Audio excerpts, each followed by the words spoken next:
everyone. Perfect. So, welcome everyone to Emmy Action's first ever Artist Salon. We've had a lot of art sharing opportunities in the past, and we had no idea how many people would sign up today, but we're so thrilled. So, we have some pre planned artists that are going to be presenting. We have 5 pre planned artists, and so they will take their 3 to 5 minutes that we've had planned for them, and then we have an open mic that will be we have had 44 people sign up, and we are going to do our best as people come in to try to get through as many people as possible. I'm so excited. So we will try to hold everyone to time just so that we can all try to experience each other's art and get as many people in as possible. But I just want to thank everyone for being here. This is the first event of Millions Missing this week, which is so exciting. So I'm not gonna talk too long. I do want to introduce our very first artist, which is Leah Pass, and she's a Canadian multidisciplinary artist who works in image, text, and sound, exploring body and states of being. She focused on performance-based work until 2015 when she became disabled with ME/CFS. Leah? Hi, everyone. Can you hear me? Great. Okay. So I used to do mostly performance work. So theater, I wrote a lot of music for dancers. I'm a poet. But when I became sick, I couldn't do much of anything. I was quite severely ill when I first got sick. And I was watching a period drama, and some woman was told to take to her bed and work on her embroidery. And I was like, I did some needlepoint at one point in my life, so why don't I do that? And I loved it. And it was something I could do laying down. And at one point, I decided to start embroidering my symptoms. So with ME/CFS, all the weird neurological things that go on that you feel in your body. So this is probably my most well-known piece. It's called Body Map. So I did this in the summer of 2016. It took me about 2 months, and I did the woman, and then I embroidered my symptoms as I felt them. So this is a very intimate piece for me. I'll play a little bit closer so you can see the details. But all the neurological stuff that was happening at the time, all over my body. And this was before I had seen a doctor that knew anything about ME/CFS, so I wasn't being treated really. Since then, I've found a good doctor, and my symptoms have reduced a fair bit, but I'm still disabled.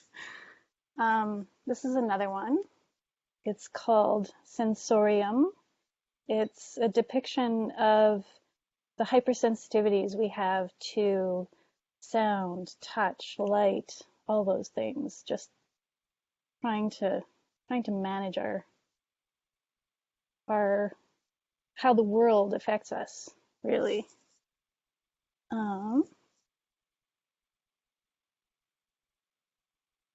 This is one I did fairly early on. This is paresthesia, or all the tingling I had in my face at the time. That was very distracting. So that's another one I did where I was just feeling the symptoms and illustrating them as I felt them. Another weird thing I get is my tongue gets really tingly and sore. So this one's fairly subtle because the colors are fairly light. It needs an iron, but so lots of tongue symptoms. And I've also done some that are a little bit more abstract. This was one I did trying to depict the feeling of fatigue. So there's my legs there, but also all the sensations of just being overwhelmed, and then the energy sort of sinking down into the ground. You get so heavy with fatigue. And one last one. I hope this one shows up. I get a lot of hand sensations, not pain necessarily, but a lot of tingling. And sort of those white lines, it's almost as if sometimes my hands don't want to cooperate. They get pulled in and out. And I can usually work through that, which is why I can do all the embroidery. But that's that's all the ones I. Oh, one more that I put on the side here. This was my first one. I'm showing my first one last. This is my first one.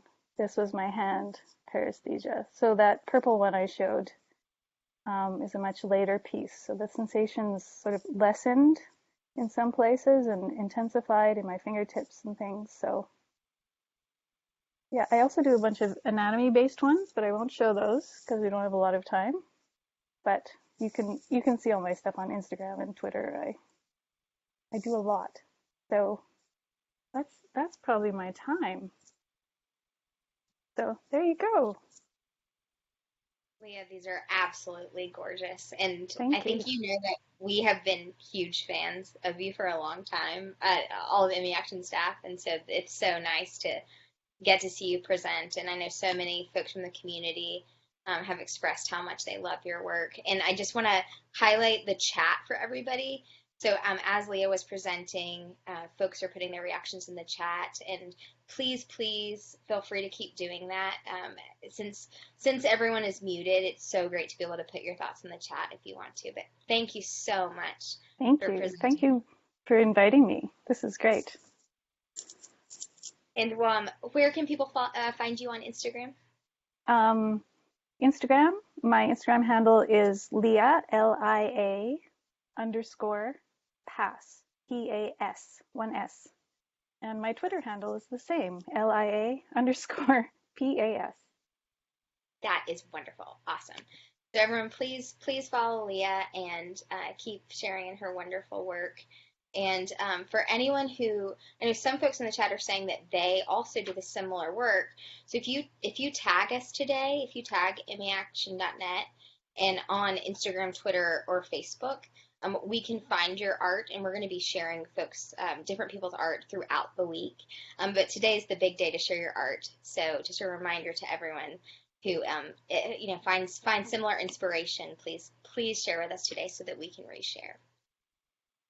So up next, we have John Holt. So John Holt lives in the United Kingdom and has been involved with the arts for many years. He was first an educator, and after so many years of teaching in schools, colleges, and universities, he left formal education to establish a major arts and mental health charity called AIM.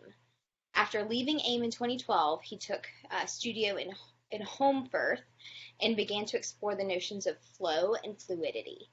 This work was developed in a series of large-scale drawings, ceramic sculptures, and installations, such as one in which he placed a series of 7 ceramic sculptures into the flow of a vast flowing river, and another working with another musician on an ongoing project called Fragments of Lost Rivers.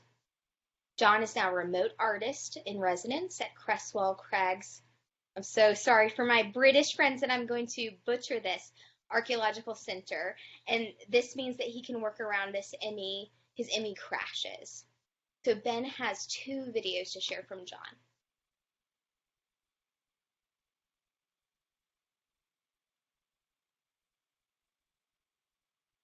Oh, hello, my name is John Holt, and I'm an artist based in West Yorkshire, England.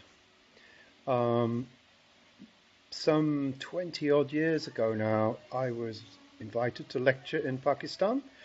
I developed an acute viral illness that put me in hospital in Karachi, and then finally got home, and I was hospitalized over here with what they said was a totally acute viral illness. Since then, 22 years ago, I have never been well. I have been tired and listless and developed ME, CFS, which has blighted my life. It's kept me from functioning socially. It's stopped me from doing things. It's curbed all my physical work. I used to run and long walks, mountain walks. Cannot do that anymore. But I continue to make art whenever I can possibly function. So in my studio today, I'm going to show you some of my recent work. I do manage to come to studio when I'm not on a major crash. I can work just a few hours here before I'm exhausted.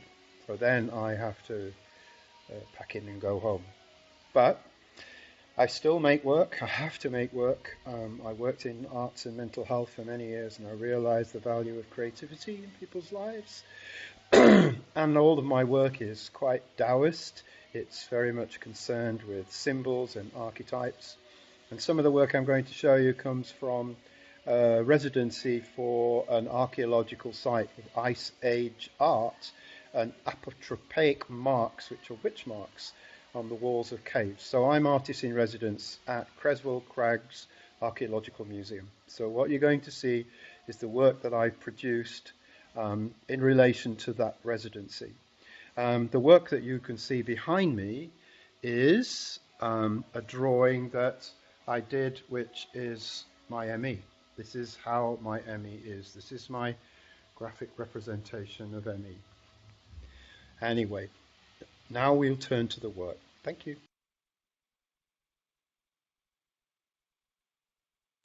Okay, I hope you can hear me from here, but this is some of my work, recent work. You'll see one of this very, very large ceramic work.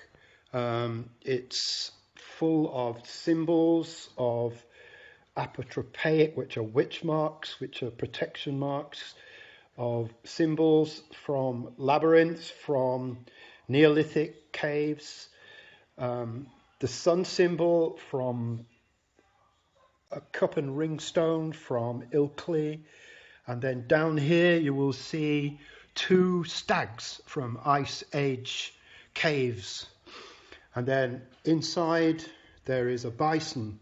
This is Ice Age. This is work from millions of years ago. And here on this side, you'll see again cup and ring stones, some apotropaic marks, and there is a bison from the wall of the caves of Creswell Crags, where I am artist in residence.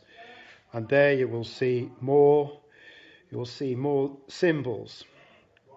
This piece here is a circle of protection. It's a symbols around a circle, which is full of protection marks. This particular piece is accompanied by a soundtrack, by music, a drone, which will be placed on the floor of the museum. So you can see here again all these symbols from Newgrange, from Neolithic times, from Ice Age, and so on. And this form is also like a monolith called the Devil's Arrow. So all of this is influenced by ancient cave art from Great Britain. This is the drawing I have done of which I visualize my ME. So that's my ME and some of my other work in my studio, and see these organic forms as we go through. So you can see beakers, mandalas, more mandalas there, and my Taoist symbol, which influences me. I'm very interested in Taoist art. So, and here we have some very small chi entities, little forms that I make, and hence here is my studio in West Yorkshire. Hope you've enjoyed seeing it. Hope everybody's well and not crashing. Bye. That was so wonderful. And for John, who may or may not be on at the moment, I just want to highlight for you that so many people in the chat are saying it's gorgeous. They love it. It's very nice. They love the Emmy painting. It's just brilliant work and impressive. And it really, my goodness, it's just amazing. And people were talking about how cool the residency is at all. And it really is. What a unique and awesome residency. So next we have an artist that has been on for Millions Missing last year in the past, and we've highlighted her work many times. We love her songs. So Kaylee Pruitt Ham performs under the artist name KPH in the Canary Collective, because whether playing solo or with an orchestral indie folk band, she always sings with the chronically ill canaries of the world in mind. Her health journey took her on a wild ride from being an environmental lobbyist in DC to being mostly bedridden for years, to now living in the desert, becoming certified as a virtual life transition sound healer at an eco-conscious retreat compound in Joshua Tree, California. Her albums of music often feature poetry by disabled, chronically ill artists. So welcome, Kaylee. Thank you so much. Wow. Thank you, Lori and Ben and everybody for hosting this. You just always are there supporting the ME community, and it just baffles me how you do it and just continue to find ways to help us feel less alone. Thank you. And Leah, and what was the name of the last artist? John? John. I want to, again, just make sure I know how I can find everyone's work again. We go to ME Action's Facebook page, and everyone will be posting the links to their art. Well, right now we're posting in the chat. So John's not here. I'll try to find John's and let everyone know. But Leah posted hers in the chat. And so after you present, if you do want to put your Instagram or Twitter handle in the chat so people can find you, that would be awesome. And I'll try to compile them so the folks that signed up here can follow each other. Okay. And Twitter and Instagram are better because we can do a bunch of resharing.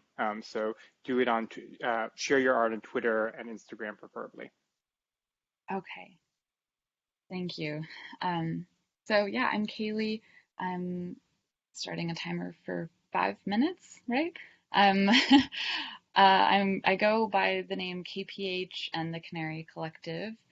And I was just going to share my song, Believe Her, which maybe some of you know, but a lot of you are featured. A lot of people who are involved with ME Action are featured in the music video for this song that I wrote about the experience of really not feeling understood in doctors' offices, and then also in the courtroom regarding there's so many people with sexual assault trauma, and especially women and children who are not believed for what is coming up for us, for what's happened. And there are just a lot of different ways that women are being gaslit and being told that they're crazy and that they shouldn't trust themselves. And there's no way that that well-meaning man could have done something bad, or there's no way that that well-meaning top doctor at Mayo Clinic couldn't know what's up with you.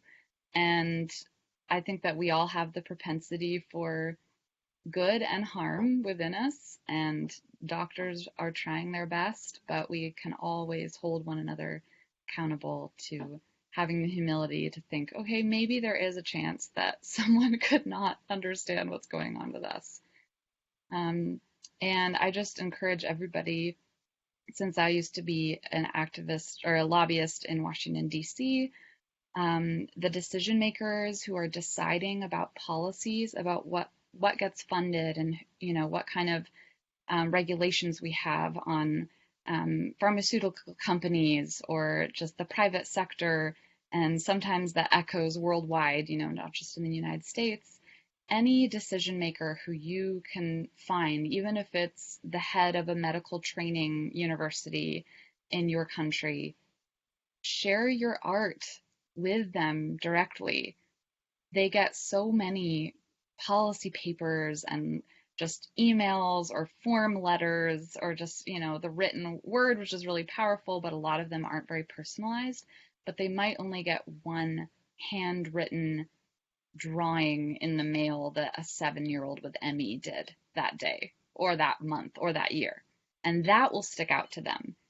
Leah's stitching, that amazing just visual of how I feel, thank you, that will touch hearts. And it may not seem like their hearts and minds are being changed at first, but maybe 3 years down the line, you'll be surprised and they will sign some legislation to fund ME research, and they will cite, you know what, start getting these songs on my Twitter feed about ME, and my daughter pointed me to this artist on Instagram, and I really started to think there's something going on with this myalgic encephalomyelitis thing. So if you want to keep in touch, the Canary Collective, my kind of group, seeks to support people to connect their art and their creative storytelling with the decision makers and getting your art in the inboxes in Congress. And sometimes we have live Zoom calls where we play music or do art and make handwritten letters to send to decision makers, but from the comfort of our own beds. So I will play a snippet of the song.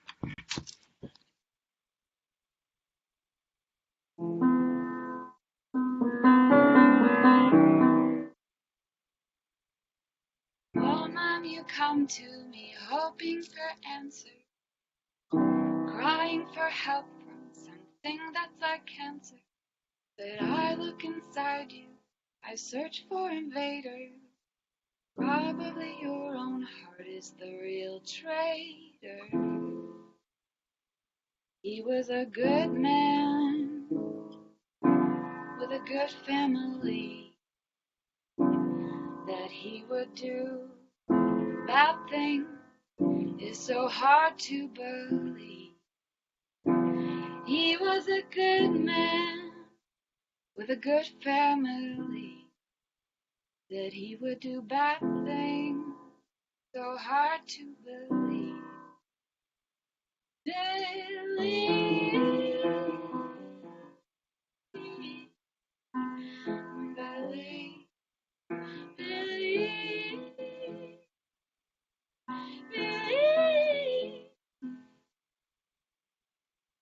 Billy.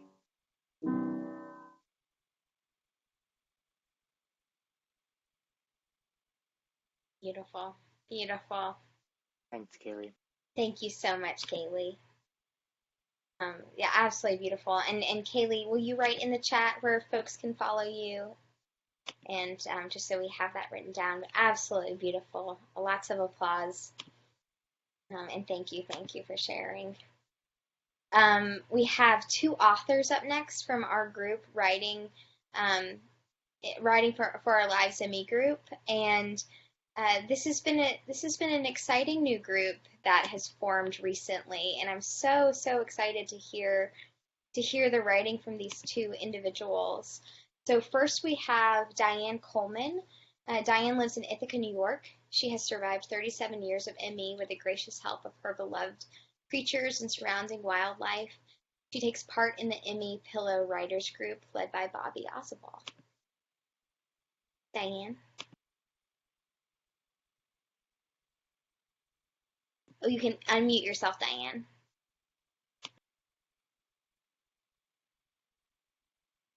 Okay, can you hear me now?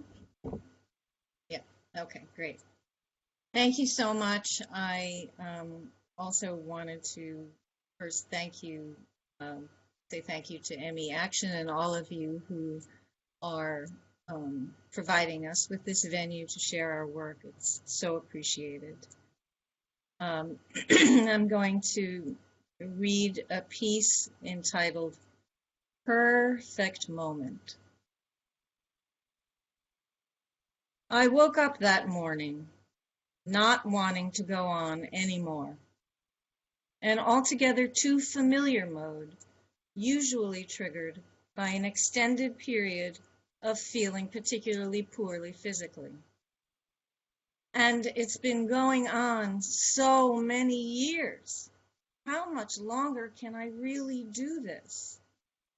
Caught in that mental merry-go-round, my slippered feet trudged onward, spurred by meowling kitties trying to convince me they would collapse from hunger if not fed in the next 5 minutes. Repeating the mantra, I just want to die, I went through the motions of preparing their food. Kitties sated, I assumed my usual position of lying on the couch. Seeing that as a beckoning to join me, my cat Stash, so-called for the chaplain-esque marking below his nose, soon jumped up. This dear cat, who occasionally enjoys nestling in the crooks of my prone body, does not appreciate being held, nor lying on top of me. Despite that knowledge, feeling a strong need for some physical comforting, I picked him up and placed him on my chest. To my surprise, he showed no signs of trying to escape and actually began to settle his warm body on top of mine, curling his paws inwardly beneath him, as if sensing my need.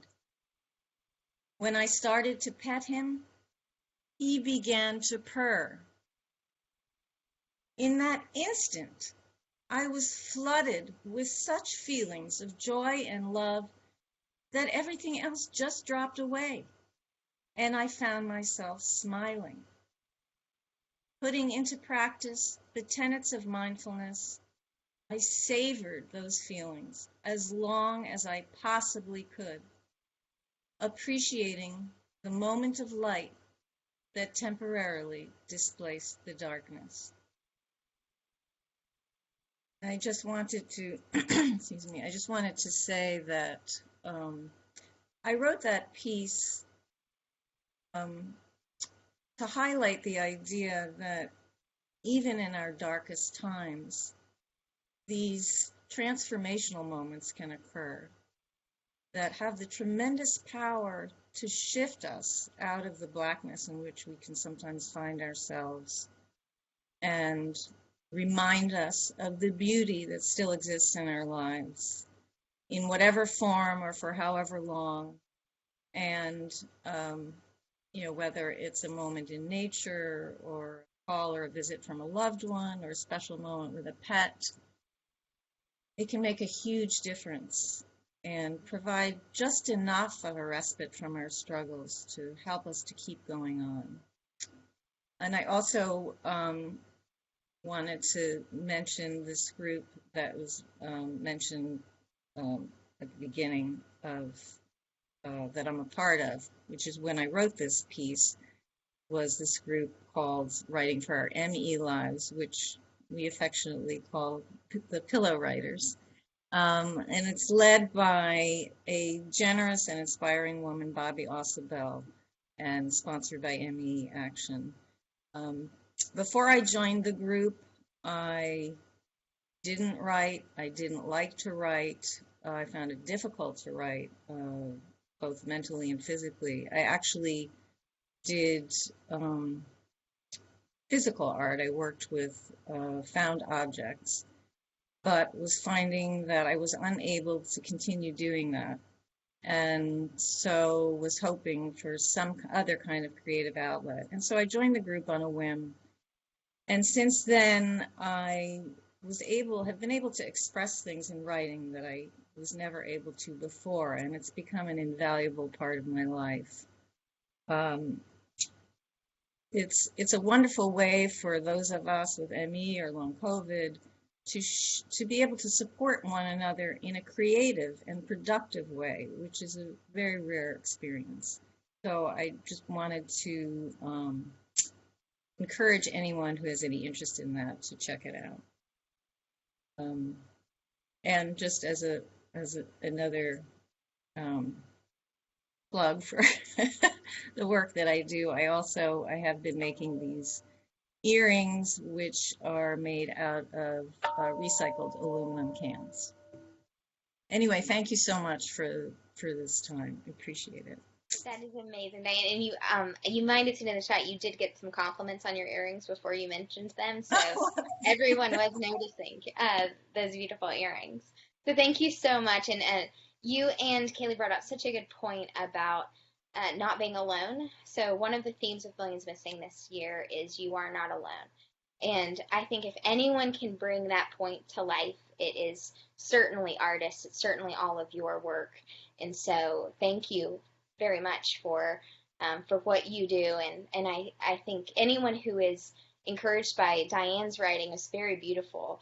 And you want to join the group that she mentioned, there is a link in the chat. And so anyone who is new to writing, has never written or has written for years, everyone is welcome. So thank you for that, Diane. And we have another person from the group. Betsy is here. Betsy lives in Los Angeles and has been writing about MECFS since 2020. When she was working, she developed websites and wrote technical reports. She's been writing columns for her Quilt Guild newsletters since retiring. Betsy?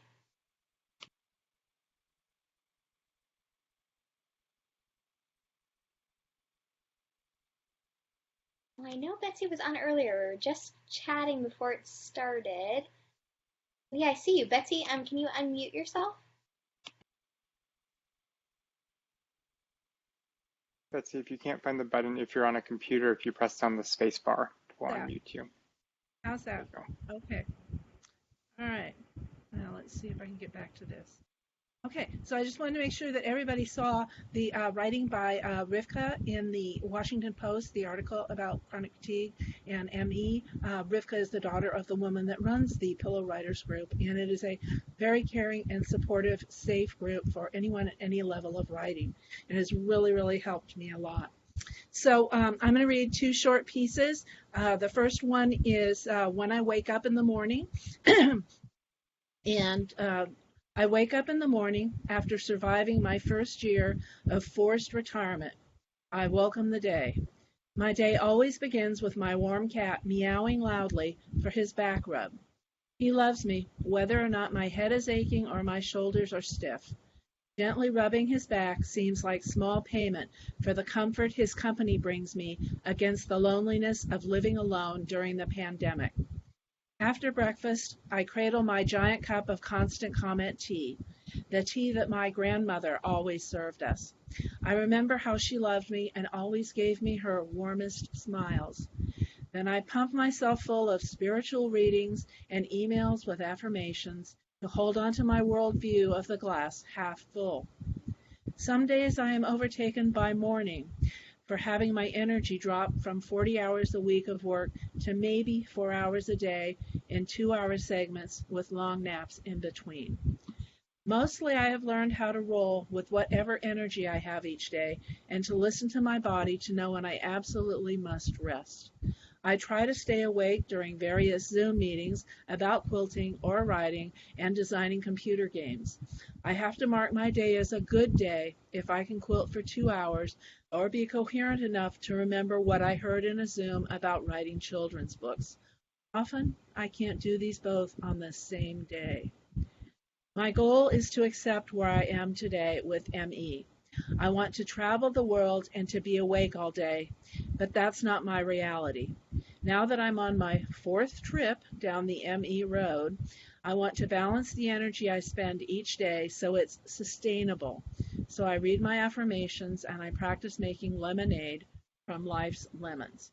Okay, so I also was one of the people who went to the ME Advocacy Day.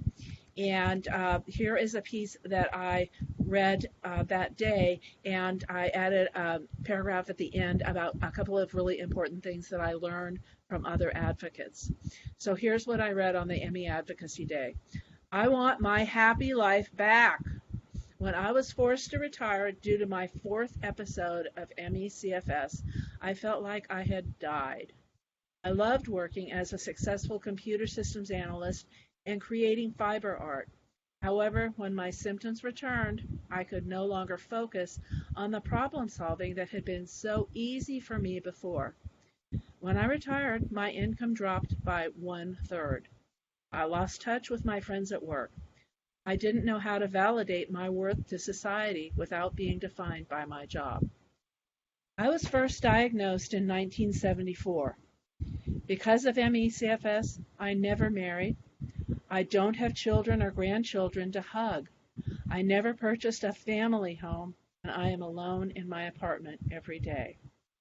On MECFS Advocacy Day, I heard two stories that really touched my heart. First, a woman said that she had lost her medical insurance when she was no longer able to work. Her husband was taking care of her, so he wasn't able to work either. She was terrified because they had no money. Even though I've heard this story many times before, it was heartbreaking to hear her fear. And lack of medical equity for people of color was the second story.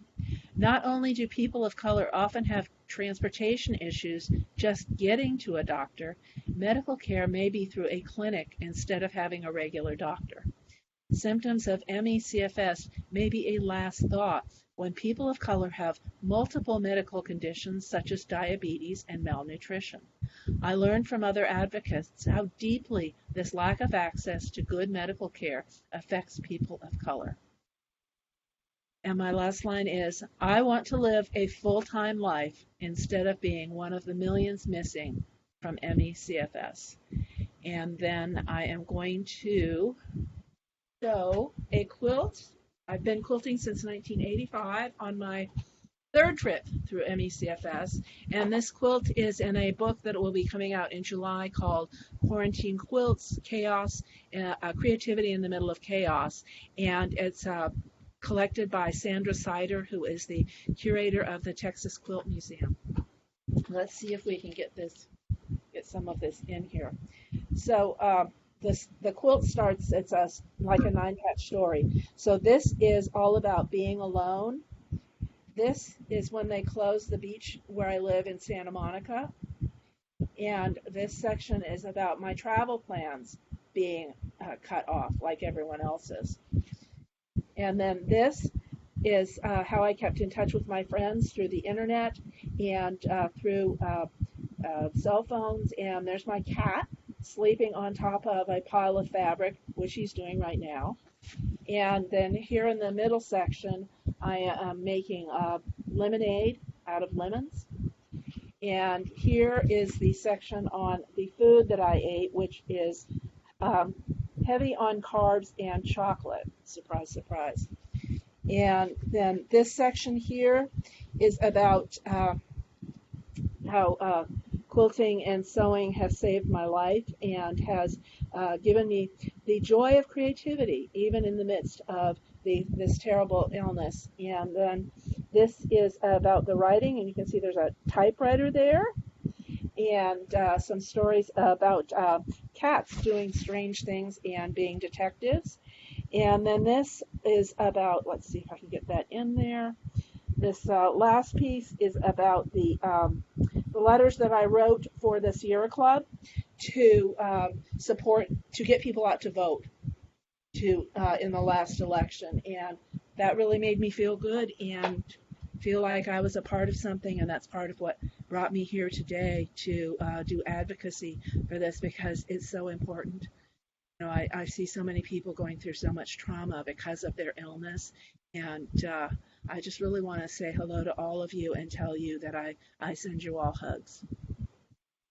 Thank you so much, Betsy. All of it, the writing, the quilts, and please let us know when the book comes out. That's so exciting that you get to be a part of that and that they get to have you in the book. That is awesome. And just a reminder to everyone who is on Instagram and Twitter who is sharing, please go ahead and put your handles in the chat, and we'll make sure to reshare those and look out for anything that you post today. So I do want to say that we are going to go 30 minutes over the time that we had allotted originally. You do not have to feel pressure to stay, but you are welcome to stay. And we will reshare this later. So anyone who wants to share their art, that is, we just had so much interest and it's so exciting, and we just had no idea. So we planned it for shorter than we should have. So just to let everyone know, we'll go over, and if you are wanting to stay, you're welcome to. So we have a photo from Whitney Defoe, and I believe Whitney was on, I think he is still on today. So Ben is going to share Whitney's photo. I am going to read a poem that Whitney I'm just context. I'm sorry, context for the photo that Whitney shared with us. Can you see my screen? Yes. All right. Okay. Yes. I'm going to switch to the photo and you can start reading. Okay.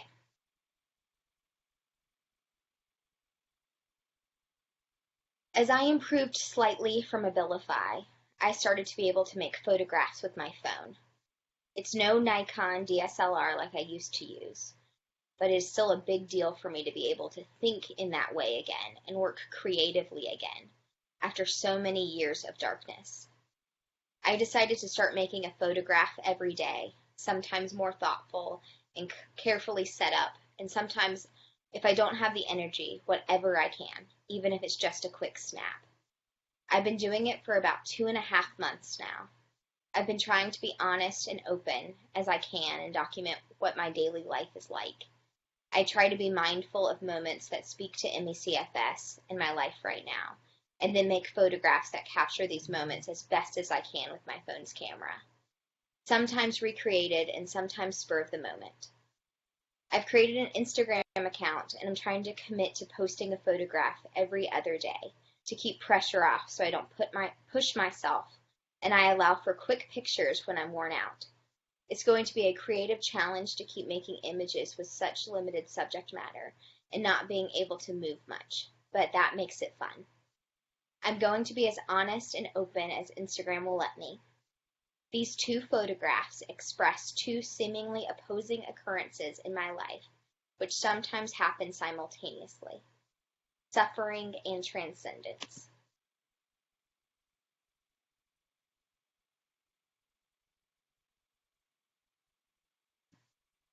Thank you. Thank you very much, Whitney. And so often, people with severe ME can be left out of these events, and we're going to be doing even more events to include artists that have severe ME so that they're able to share this wonderful, beautiful, amazing work. And Whitney, most folks know how to follow you, but we'll post that as well. You're certainly famous in the community, and we'll continue to follow you and post. And we have another photo to show that has a poem attached, and this is from Betsy Unger. It is called Ocean Floor. It is about the experience of temporary paralysis in very severe ME. Caged in pain and sunk beneath the weight of the entire sea, above, unable to even cry out. There but not there, waiting to rise again to the top, afraid this will be the time I won't. I take all of my photos unplanned in the dark, eyes closed on an iPad. It is not composed, but I believe it captures an experience of severe ME, of which we rarely speak. And this is her poem. It's called Underway. There is no bed, it's a boat, a great gray ocean liner with a bellow in its throat. No tossing and turning, just plows straight ahead, splitting the platinum night sea. Her windows a twinkle with swirling lights of pleasure, ease and greed, no thought of fate or storms or ice or disease. This is no bed, it's a boat, a kayak in it can roll and keep going, it can be taken down. With it I explore my memory dreams of the kettle ponds at twilight. My paddle cuts the purple liquid mirror, too, of everything. I poke at the lily pads with their long stems, reaching deep into the shimmering silt, anchored in all that waits. I will not pull on those stems. I am not ready to know what's ahead. This is no bed, it's a boat, a dented aluminum dinghy, dragged to the lip of the bay. I am too small for its wooden oars, and they slip again and again from their oarlocks. But my father is waiting for me. He wears his red and blue striped 70s shirt and stands in the day sailor with its moldy life jackets, salty ropes, and splintering cabin, big enough just for me. The light and the water dance furiously. There is nothing ahead but journey. We raise the sapphire spinnaker. It clangs and flaps, teases and floats, then suddenly snaps, fills, and flies. There is no bed. It's a boat. no sickness, no pain, no end, no doubt, just pure blue grace. Thank you so much for sharing that. You got a salute and what a poem in the comments. So thank you very much. So now we're going to begin our open mic. So we have, like I said, so many people that signed up, so I'm going to call on you. And if I can't find you in the chat, we will skip you, but I'm going to do my best to try to make sure I go in the order that everyone has signed up. So first we have Sheila Francis. Sheila, are you here? Sheila, if you are here, feel free to unmute yourself. I don't see you in the participants. Okay. Then we will go to April. I do see April Thompson in the group. April? Hi. Can you hear me? Hi. Hi. So, sporting my Millions Missing shirt. I am April Thompson from Washington, D.C. I was part of the original Millions Missing protest here in D.C. in, 2016. I have had MECFS for 15 years now, but gratefully one of the milder cases, so I am able to work a full-time job and then do my side passion project, which is the Chronic Market. This is a project that I founded to facilitate MECFS awareness, particularly artists and creatives with our condition. We have a website where you can buy all sorts of beautiful handmade and hand-designed items from people with MECFS, and that our website, I will type in here, is chronic.markets. And so for MECFS Awareness Day this year, I launched a creative challenge to essentially invite everyone to respond to a prompt, which is, what would you do if you were well tomorrow? What's the first or the most important thing that you would do? And express that in some sort of visual along with your phrase, and have received an overwhelming response, over 30 people, over 13 countries, and also invited people who were not well enough to create their own, invited healthy artists to pair up with them and help them create their vision. So actually Betsy, who read whose poem was just read, was one of those that was paired with an artist, and hers is the last word we're waiting to get her visual. It was actually done by a friend of mine in Colorado and should be in the FedEx today so that I can actually finish the video. Obviously well, it's over 6 minutes now. That's how much material we received, so won't be sharing that, but I'm going to share with you a link to the current version of it, which has everything but Betsy's, so you guys can check that out later. But in the interest of sharing, so here was my sign.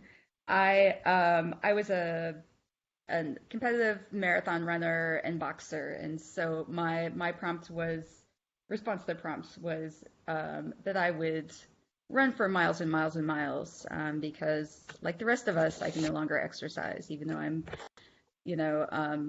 on the weller end of the spectrum.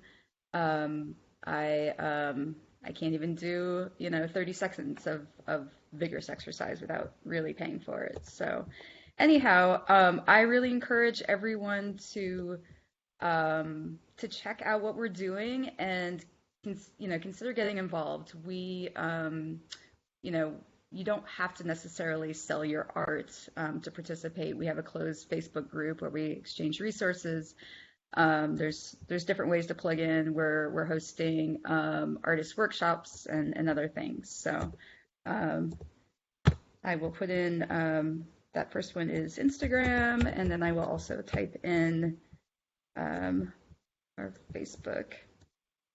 So please join us there and have a look at our video, because we've got some really beautiful things that people have created, and I'm just really proud of all of the talent in our community, including everyone that's here today.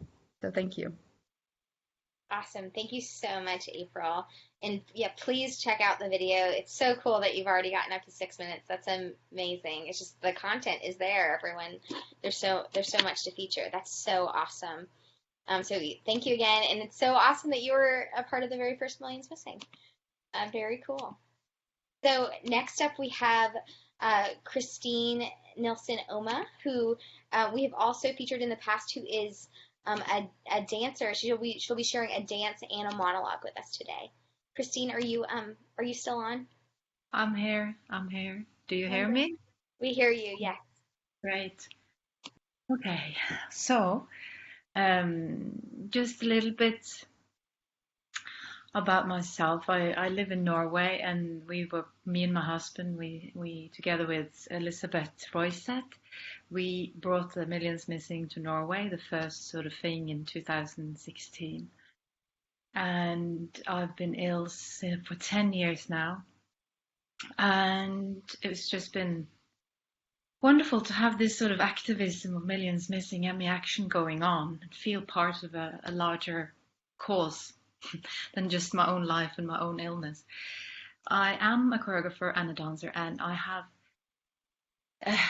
created this work inside my flat that's called Quarantena #Millions Missing. And this year I decided to do it once a month, where people can get access to the work, the whole work. It's a whole 35 minutes work inside my flat.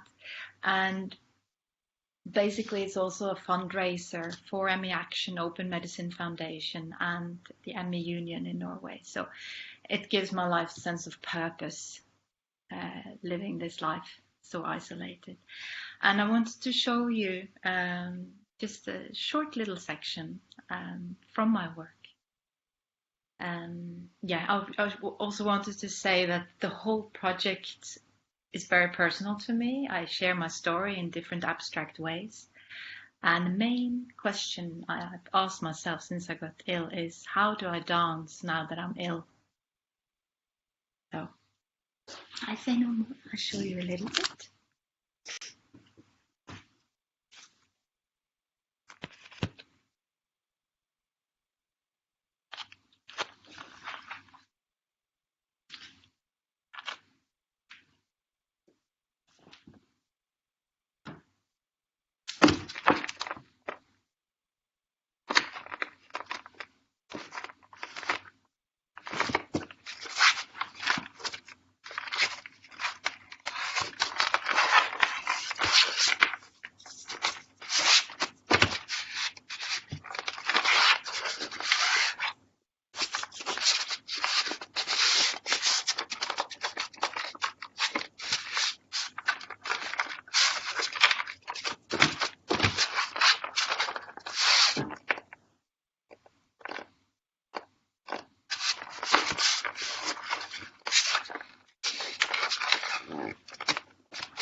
That's all I can do today.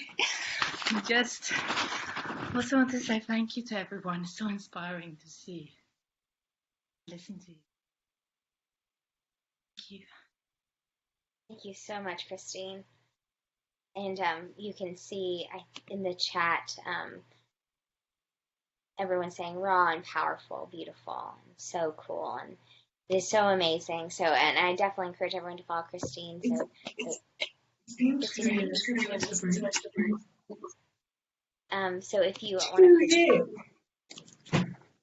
oh, apologies, we're just getting some background. But yeah, please, Christine, if you want to put anywhere for people to follow you, you have such a beautiful choreography, and I know there's much more. But thank you for sharing as always. Next up, I don't believe we have Dania on, so I will skip to Joan Ratcliffe. Yes, Ratliff. Apologies. Joan, are you on?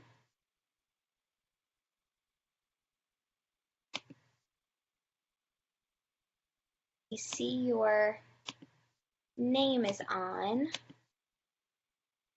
Joan, if you're on a computer, you can press the space bar and it will unmute you. But if you're on an iPad or a tablet or a phone, you should be able to see an icon for a microphone. Maybe we can come back. Yeah, we can come back. Ben, would you mind putting in the chat that Joan can, if Joan does come back, to just let us know so that we can go back. All right, so the next person we have on the list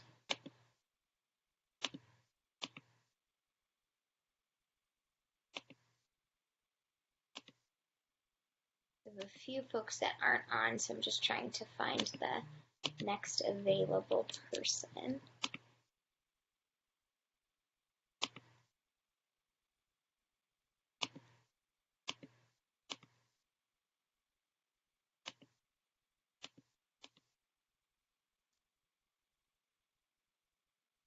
So I don't see Gina.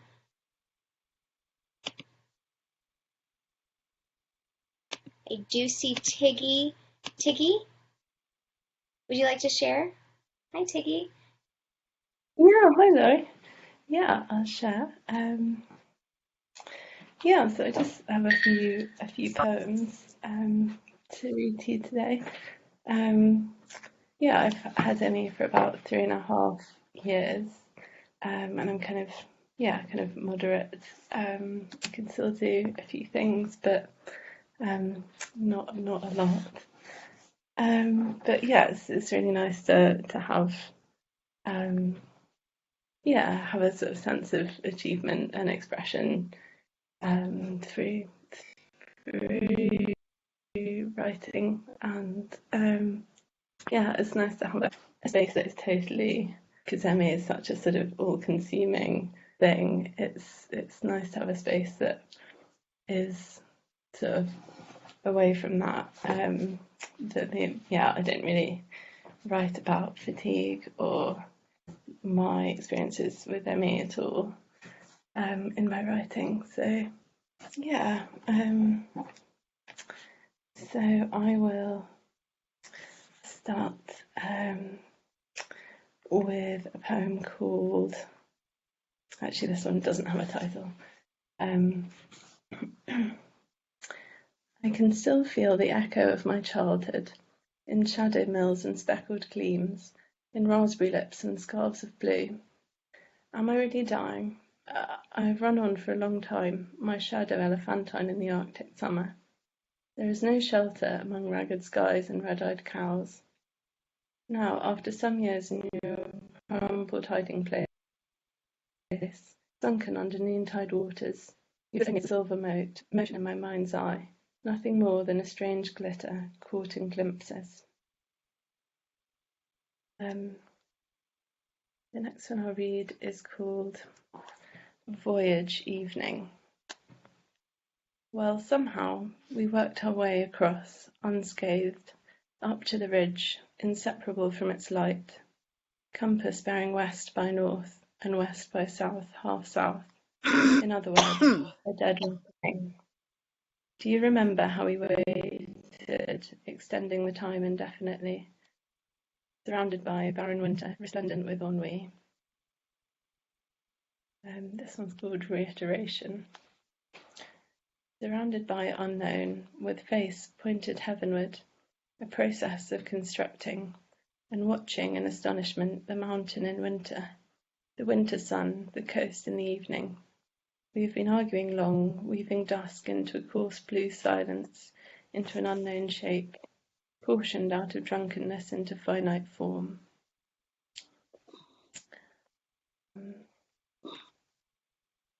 Your name poured out in the trees left their fruits and leaves to the sun, struck by golden spots in splendid silence. On those dark boughs, bright birds, alighting for a single afternoon. Here is joy discovered somewhere on the far side of despair. And the last one I read also didn't have a title. Herein, the complex silence has become a garden in which there is no therefore I love you, nor I could not love you otherwise. There is instead, reflected upon the depth, the tune of retreating waves and a simple intimacy, the vague outlines of which burst and fade into recognition. So that's me. Thanks so much. Thank you so much, Tiggy. That was beautiful. Lori, looks like Joan is ready, so I'm going to unmute her if we want to go back to Joan Ratliff. Perfect.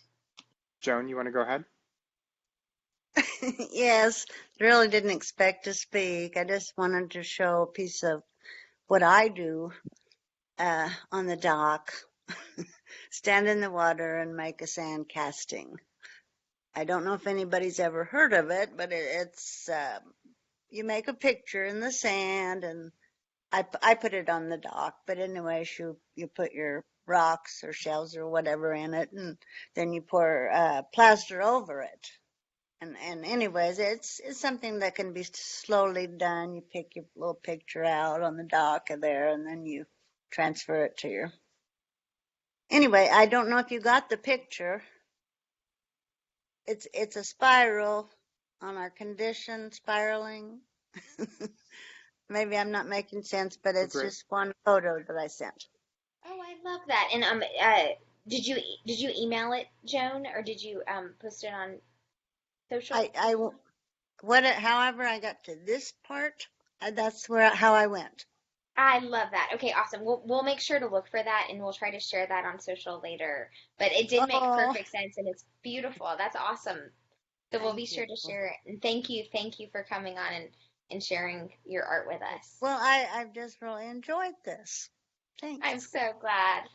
And Tiggy, I think people are asking you as well about your website and your social posts as well. So just a reminder, if you want folks to follow you, or if you have things that you're going to post, please put it in the chat so that people who are now new to your work and your art can follow you and see you. So thank you very much.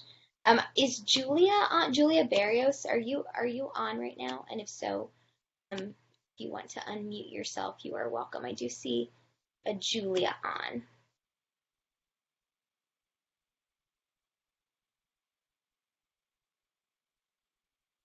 All right, so we'll do the same thing, Ben. If you wouldn't mind putting in the chat if she comes back on. In the meantime, Sarah Ramey, reading from your book. I know that you got a plug earlier from Kaylee.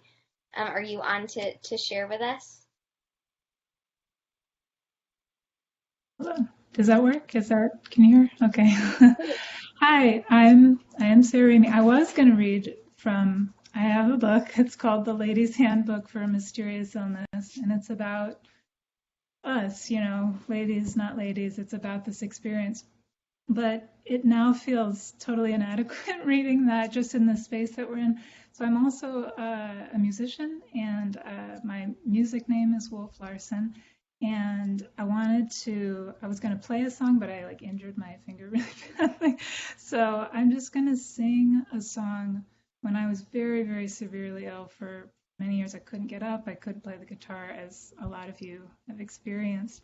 But I would write songs in my head that, if I ever got better enough, that I would, sit up and write them down and make them into a real song. So this is one of those. And watching just some of the art that people have shared is just so moving to me that you can still, even when you're at your very, very worst, you can still create, and that's so beautiful to me. And so I wanted to reach into something that was from the worst times instead of from some of the better times.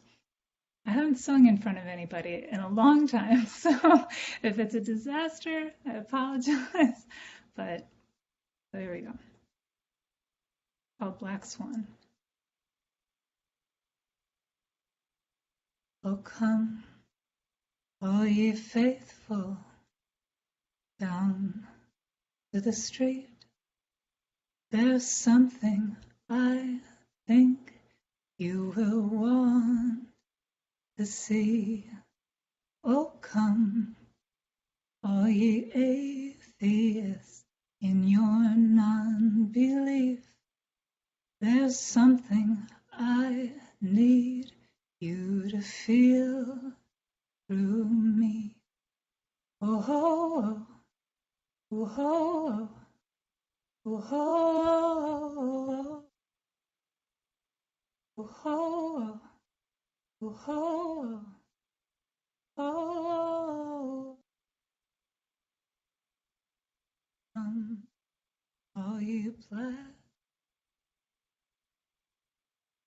to see and look out on this wine dark morning with. Oh, come, all you cynics, down from your safe retreat, your blood red heart, asylum from thee. Oh, ho, oh, ho, oh, ho, oh, oh, oh, women out of the rest. Things so clear, spinning the Phoenix on the ash in the street. Come, shed your tear like the levee. Thank you guys. It's so wonderful to be here with all. So beautiful. I apologize, Sarah. I believe I cut off the last thing you said, and I'm so sorry. No, I was just saying it's great to be here with all of you. Really, it means so much to me. So. Okay. Thank you so much. Oh, I see Julia's on. Perfect. So thank you, Sarah and Julia. Yeah, take it away. Okay, thank you so much. And my apologies. I'm not used to using this blue jeans much. I use Zoom a lot, but thank you.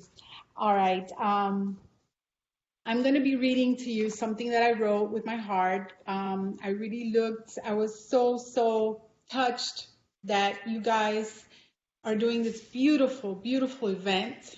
It really touches my heart, and I'm so grateful for that. All right. Here it is. Good afternoon. My full name is Julia Barrios, but you can call me Ju. I live in Miami, Florida. I have suffered from ME for the last 11 years. I now get about 6 to 8 hours a day of functionality. I am also a miraculous brain tumor survivor. I was given a 50-50 chance of survival after a 12-hour brain surgery, but I am still here.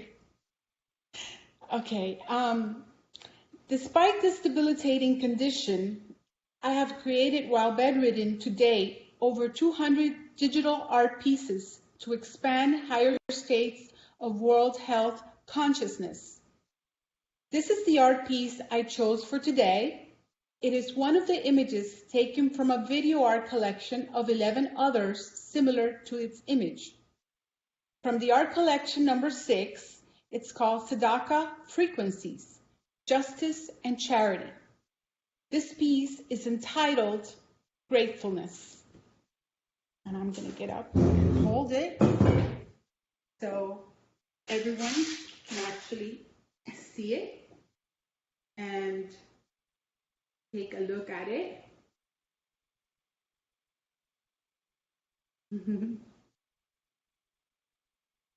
All right. When you look at this art piece, you literally can see aspects similar to what scientists look at in a microscope. They take a look at human beings on a cellular level that are displayed as they work so hard trying to understand the human anatomical divine body. Everyone can perceive, sorry, I got emotional.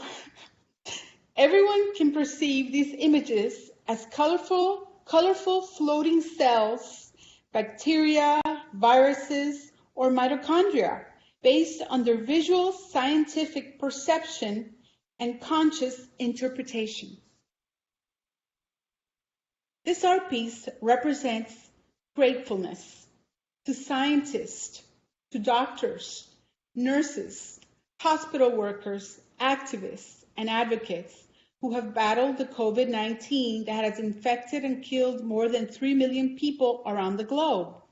Funding for further scientific research and its permanent after effects in correlation to the people living with ME/CFS is vital to our human existence worldwide.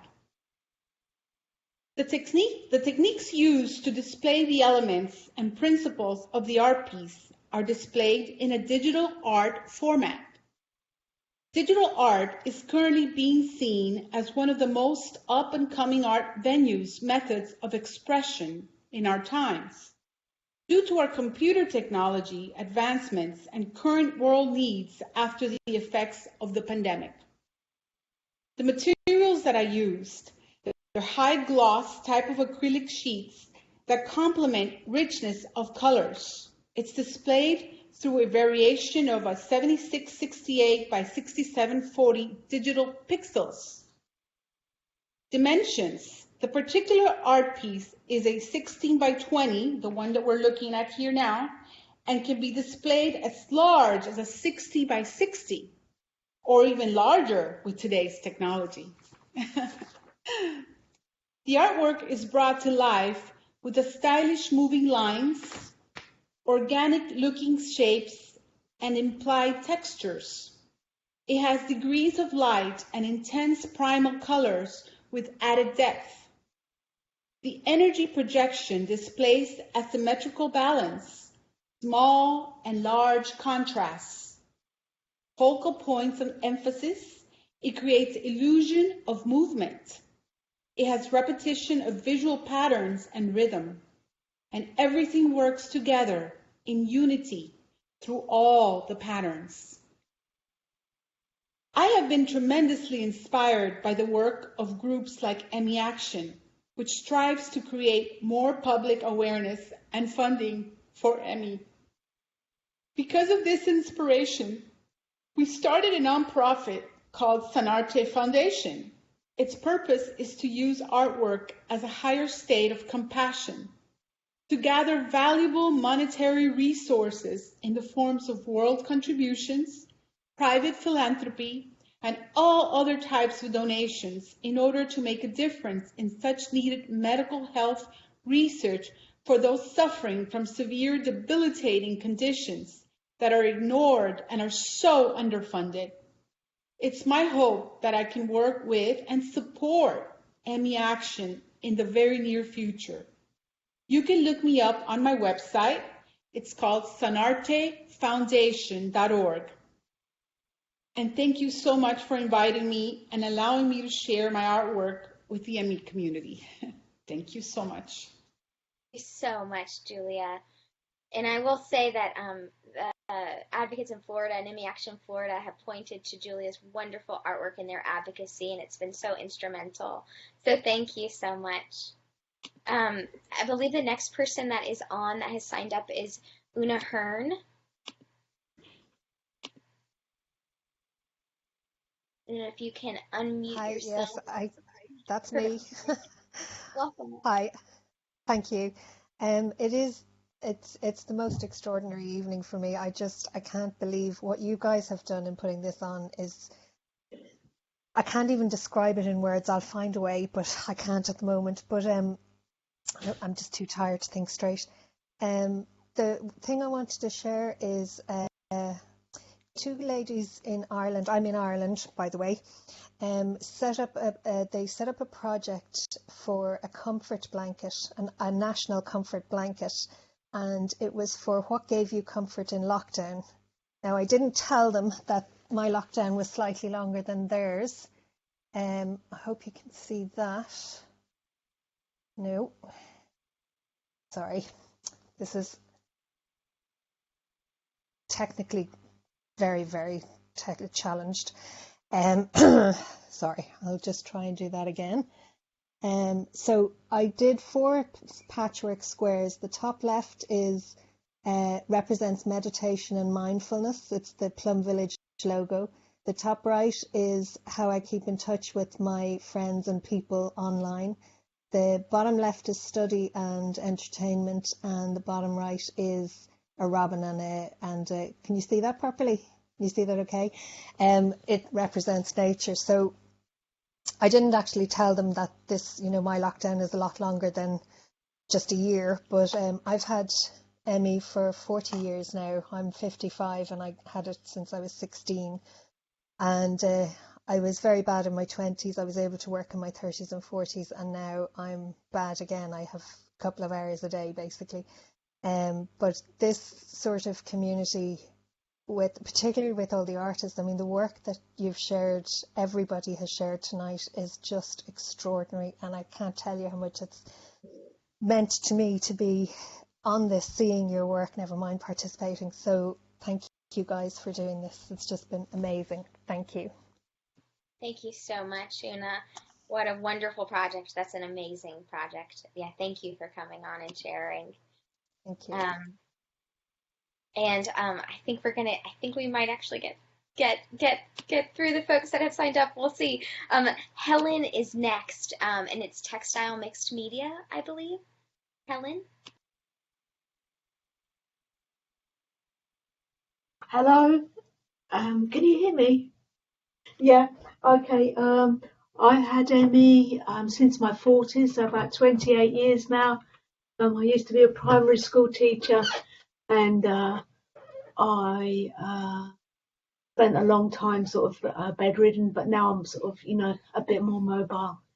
And so I'm a textile artist, and really, for me, my art has given me back, like many people have said, like a structure to their life. So, you can say I'm an artist rather than I'm just a sick person, because you're still living a life through your art and connecting. So I've got a few things to show. So I don't always make work about my art, but I don't know if you can see this, but these are a few pieces. It's called The Rest, and part of my treatment plan when I eventually got to a specialist unit, which was the only one in the UK at the time, you have to do meditation and rest, and we had sessions maybe 3 or 4 times a day. So this picture is of me resting, and around it is the kind of birds and flowers that depict the things that you listen to in your meditation tapes or now online.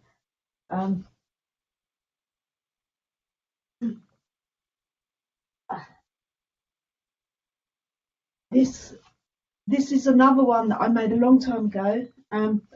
It's kind of relevant in a way now. You can't really see, but they're silhouettes, and my ME came about from a viral infection, and so the balls actually represent the virus, and they're quite COVID-like, but they are a sort of trying to hold back the infection and things that us in the community have to sort of battle with. Bring it just a little bit closer, Helen. Okay. So we can see the detail work. Yeah. Yeah. Thank you. So these little That's balls great. made on dissolving film. Um, Here's a similar one. I've got two more. Right. That's the same one. It's the rest, but it's on dissolving form. So this is machined with an old hand singer, and this is like a network of thread that gets left to wash away all the film, and it all I love hangs that. together like a cobweb. So it's like You this. submitted that. You submitted that for Bedfest 2017. I've seen that artwork before, and I Yeah, love now being able to see it actually live in that. That's so much more. That's great. I love seeing that. Thank you. yeah, it's a delicate piece that. I suppose it says how delicate we are. This one, I also do sculpture. So this is a project that I did over many years because I'm a slow maker. And there are a series of dolls, and it's called Identique. And people give me a description of themselves in 10 words, and then I make a sculpture about them. And this is someone from a mental health art group that I volunteered with, and it's called Brain Vomit. And I don't know whether you can see, but it expresses her feeling. It's covered in like rugging kind of things, and she has this knot of string that she can't untangle, and a little cat, which is her companion, reads from a tiny little joke book and tries to cheer her up. And this is a series of about 50 dolls. And I was lucky to win the Shape Open, which is a disability arts organisation, about 3 years ago with a series of my dolls. So yeah, this is really a nice one. And I do other sort of quilts, and I've done one that is like a textile bus lane archaeology, which is when I had to ride on my electric wheelchair on a bus lane because I couldn't get off the train in Luton. And I documented all the objects that I found on the bus lane, and made a kind of list in a giant quilt about 30 foot by 20 foot. And this is the last piece, and it's just a fun piece I've made from the stuff lying around the house. And it's a taxidermy fish to finish with. So yeah, it's been lovely seeing everyone's work. I thought I'd missed the event because it was at 12 o'clock, but I'd got the wrong time. So thank you for sharing, everyone. Oh, wonderful. Thank you so much. This is beautiful, absolutely beautiful work. And everyone's asking, of course, for your social media if you're posting anywhere. So feel free to put it in the chat. If not, that's all right. You know what, Will? I'm so glad Ben pointed out that you were featured in Bedfest. So we'll make sure to try to reshare some Bedfest pieces, because this community is so enormously talented, and it's awesome to be able to see some of your work over time. So we have 3 more people, which I think we're going to be able to get in. So the next one up is Jane Coventry. Jane.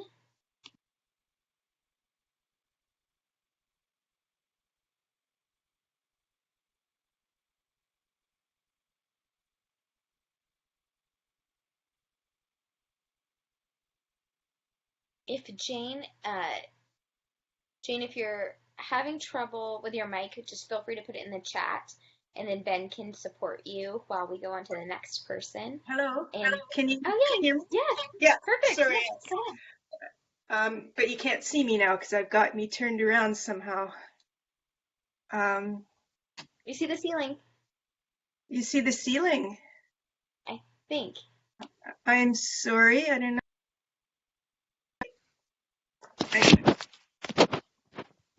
My camera's turned around the wrong way.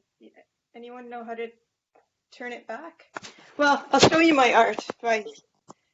My camera's turned around the wrong way. And I just, sorry. Don't be sorry. We can see your art though. Yeah, you're pointing it at your art. There, so this is, I do watercolor, and I'm able to paint a couple of days a week, and I work with a seniors group over Zoom right now. So this is just one of my more literally associated to the ME business paintings. It's me and all my pills first thing in the morning. But anyway, I just wanted to participate because I've been meaning to participate since I first got ME in some of your activities and actions, but my energy's been quite low, and this was one that I felt I could join in, and I've really enjoyed watching and seeing what other artists are doing, and hopefully in the future, if I gain some function, I can participate more actively with you. Thank you. Thank you so much, Jane. And I'll say in the chat, if you don't see it, you're getting such compliments. Gorgeous watercolors. Love the painting. So thank you very much for sharing that. And we're always happy for people to participate as much or as little as they're able. And so excited you got to share your art today. The next person up we have is Deborah. And you have a poem listed in the open mic. Yes. Hello. Can you see me? Okay. So my name is Debbie Jafarian, and I live in Ipswich, Massachusetts. This is the first ever ME forum I've ever participated in. I've been sick for 14 years, got a viral infection when my baby son was 2, and have been sick with moderate to severe ever since. So I'm just happy to be able to sit. I am not an artist. However, as a physiotherapist, a neurological physiotherapist, when I became disabled, I had to leave my job. And so I retired, but I sought somatic therapy as a way to have more buoyancy with my life and feel more connected to myself and to my spirit, because I couldn't get out of bed and I couldn't work and I couldn't mother. And somatic therapy, I decided to enroll in a program that was supposed to take 2 years. It took me 5. But last Saturday was my last day to earn my 1,000 hours to become a somatic therapist, which basically I did from bed, got my certification from bed. And they said, we'd like you to do one last journal entry. And I said, I cannot do one more journal entry, no words. And they said, well, you have to do that. And so instead of doing that, I said, can I make a picture? And the teacher said, no, we really need you to submit something with words. So this is what I did. I had different color pencils. And for all of you people who are artists, which include my mother and my son, but not me, I used different colors. And just want to honor each of you. And my poem is No Words, Rest from the Weary, the new dawn, touching down upon the earth like a feather, finding its way in flight. Lights flash in the distance, safely alive, now or never. Humbled is my breath, kindling my fear, you must never go away. Love touches the eternal, softly we glow, gladdened, alive, thankful. And then I just drew a little image, which is like a kindergarten image because I'm not an artist. But the thing about somatic therapy is just everyone can express their innermost from their heart. So that was my one poem of my life, and I'm 58 years old. Beautiful, absolutely beautiful poem. Thank you, Debbie, and thank you for sharing your story with everyone as well. And I'm welcome to your first Emmy event. That's amazing. Welcome. That's wonderful, and thank you again. And the last person that we have that is on our open mic and also here is Allison Dunlop. Allison? That's me. Can you hear me? I'm from Scotland, and I've had ME for 25 years, as has my husband. So I had to retire 21 years ago when I was 30. And the main thing that happened to me was a total lack of purpose anymore. I used to work in the health industry. So I started to draw, and then I started to draw people and animals, and that led to doing portraits. At the time, I could manage a few craft fairs. Now I don't have a hope of doing that, so I just do things that appeal to me and word of mouth, friends and family, that kind of thing. But I thought I would show you a few of the pictures that I've done over time, so I hope you'll be able to see them. That's a dog, in case you can't work that out. So these are some of the ones, get a bit closer. These are some of the ones I've done over the years. I love doing the kids. It's always good fun, and I love this dark and light. But what I've discovered over time, it never occurred to me at the time, a lot of the time when I've done these, they've gone to people just at the right time to give them a real boost. And that has just been amazing for me. I also make teddy bears. That's Viking teddy bear. And that's Mohawk teddy bear. And the things that have mattered most to me, I think, this is a set of memorial teddy bears. This is two little girls whose father had died, and he was a fan of Glasgow Rangers. So they gave me one of his T-shirts, and I made the teddy bears. And as you see on their paws there's the Rangers logo. So I took that off the T-shirts and I put that on their paws. And then I used the rest of the T-shirt to make bags to carry the teddy bears in. And it gave them something to cuddle that had something of Dad in them. The other one I've got here to show you, if I can find it. Back the way. There we go. This little boy sadly died when he was that age too. And his mother asked me to do a painting of him. I've never been so scared in my life because I had to get it right. But thankfully I did. And that hangs in their living room as a reminder of him and hopefully a comfort to them. But I've been amazed how they've just come up at the right time to make people, give them a boost, make them happy. And that in turn makes me happy and takes away the grind of being unwell for 25 years and having a sick husband at the same time. You can imagine it can be quite good fun sometimes. So this is the first time I've taken part in anything with this group as well. But it's been really interesting to see what you do. So thank you very much. If anybody wants to see any more of what I do, Instagram, can you see that? I've just been bullied. Is that backwards? No, it's right.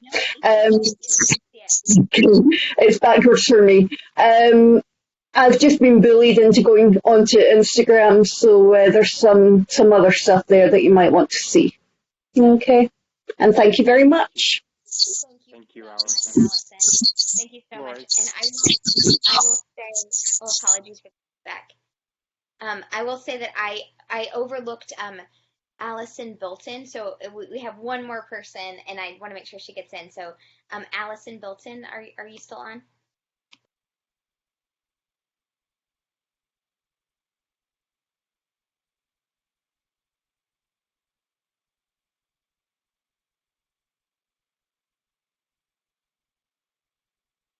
Well, Lori, do you see a message from her? I did see a message. My Allison, computer was overheating, actually. So, Hey, Allison. but I'm Allison Christine, so I go by Chris, and I'm at the top end of severe, so I can get up and do stuff between like 5 and 15 minutes at a time, and then I have to rest for an hour. So I'm gonna put my computer back up. So I've had ME for 13 years, and I want to really thank this community because I was diagnosed with mitochondrial disease, with late onset mitochondrial disease for 10 years, And so I didn't know anything about post-exertional malaise or pacing. And I was in really, really bad shape. And I couldn't read a paragraph, and I was just in constant pain. It was awful. But since I learned about ME through your groups and I started pacing, my brains worked a lot better. Like, I was a bioengineer when I got sick at University of Michigan. And I'm still not much improved physically, but I get to do art again. So when I was somewhere in that first 10 years, the peripheral neuropathy really got to me. So my hands stopped working. And I'd done art all my life, and I couldn't do it anymore. And I really loved doing watercolor and a whole bunch of other handcraft things. But last fall, I found out that I can do fractal art because I can learn fractal programs now because of my brain working again. So I'm going to try to show you these. And it's just been really, really fun. Oops. Okay. Let's see. Can you see it? Yeah, we can see it. Beautiful. So I've been sending my husband, who's my caregiver, a Valentine every week. That's what these are. These are Valentines. There's a dragon Beautiful. heart vase. I like this one. This one's, I don't know if you can see it or not. And then, yeah, let's get a prettier ones. A box of chocolates. Here's lots of hearts. And some more hearts. And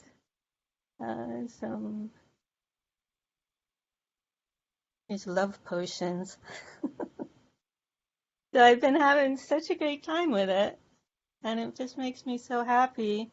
And then my son started learning gaming programming, so he's using my fractal art skills as his artwork in his games. So it's just really, really exciting to have something fun and creative to do again.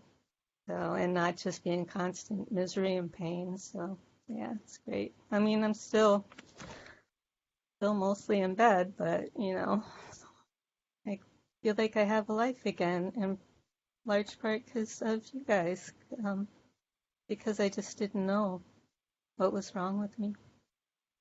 So Thank you, Chris. thank you. It's beautiful.